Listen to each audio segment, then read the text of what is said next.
Bonjour à tous, bonjour. Je suis ravie de faire cette nouvelle vidéo avec pour titre « Stop, reprenez votre vie en main ». Avant de partir sur ce sujet, je me présente, je suis Caroline Bontemps. Mon entreprise s'appelle Harmonia, Souffle de vie. Je suis énergéticienne, guérisseuse et guide interprète de l'invisible. Et j'accompagne notamment les femmes à se libérer pour pouvoir créer la vie comme elles l'entendent et pas comme l'entendent l'extérieur. Donc aujourd'hui, cette vidéo parle de reprendre sa vie en main. Car oui, il est temps. Qu'est-ce que cela signifie, reprendre sa vie en main? Car beaucoup pensent, car beaucoup croient qu'ils contrôlent leur vie, qu'ils la dirigent comme ils l'entendent. Peut-être en faites-vous partie.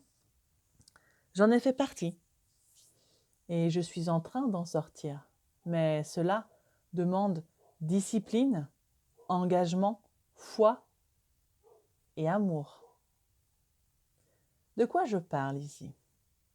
Je parle des peurs, bien sûr.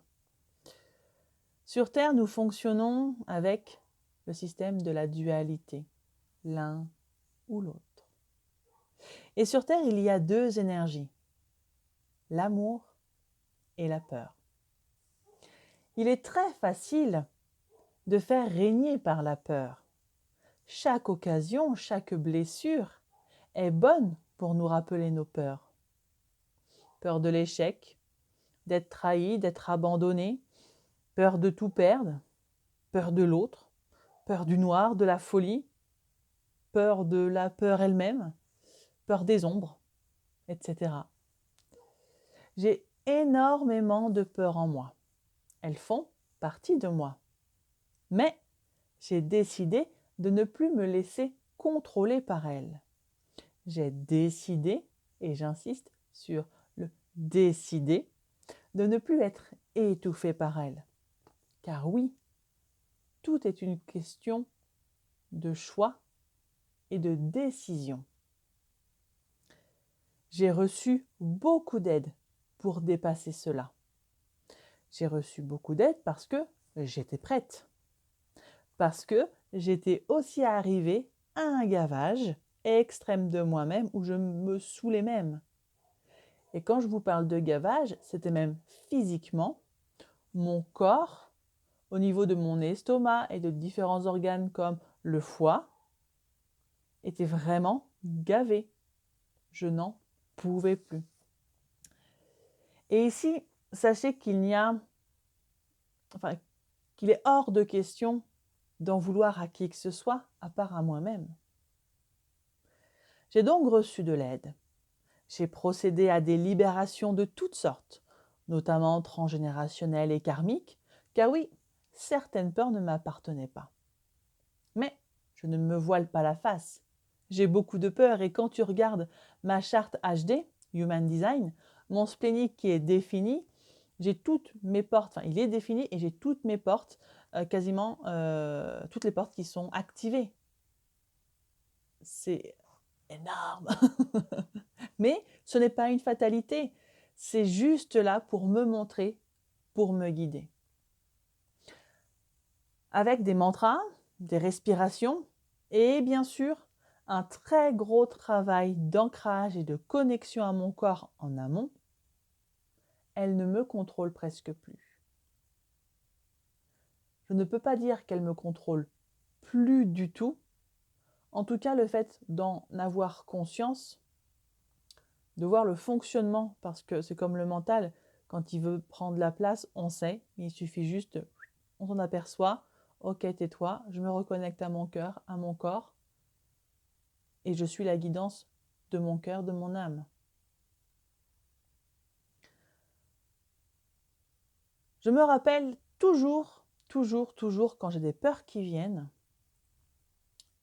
en fonction de là où elles sont situées, de deux phrases qu'a pu me dire une de mes enseignantes. La première, derrière chaque peur se cache ta plus grande force. Et la deuxième phrase, C'est si tu as peur, tu dois y aller.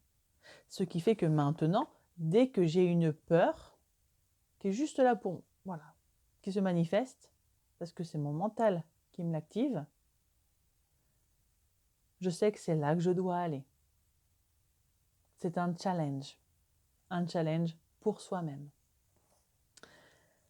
Et donc attention quand même quand je parle de peur, c'est important de la déterminer.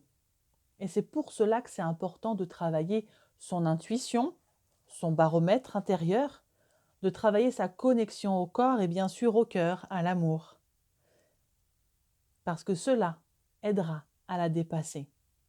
Je ne parle pas des peurs. Alors je ne parle pas des peurs en lien avec la survie, bien que là je suis en train de suivre une personne qui est experte dans le système nerveux, où malheureusement beaucoup de personnes ont leur système nerveux toujours enclenché sur le mode survie, et du coup ça devient compliqué pour prendre des décisions. Après, c'est important de savoir concrètement quelle peur vous parle, à quel niveau de votre corps ça agit, ça se réveille. Par exemple, je croise quelqu'un ou je vais dans un lieu. Si je sens que mon cœur est fermé, alors je n'y vais pas. Même si la personne elle a l'air de me dire des choses très alléchantes, non, je n'y vais pas. Et au contraire, je sens que telle idée qui vient d'arriver me fait sauter de joie, me donne le sourire, me fait pousser des ailes. Alors là, je sais que je peux y aller. Mais là, la peur, elle est où quand on est dans cette excitation, dans cette euphorie? Oh, j'ai une super idée, cool, qu'est-ce qu'on fait après?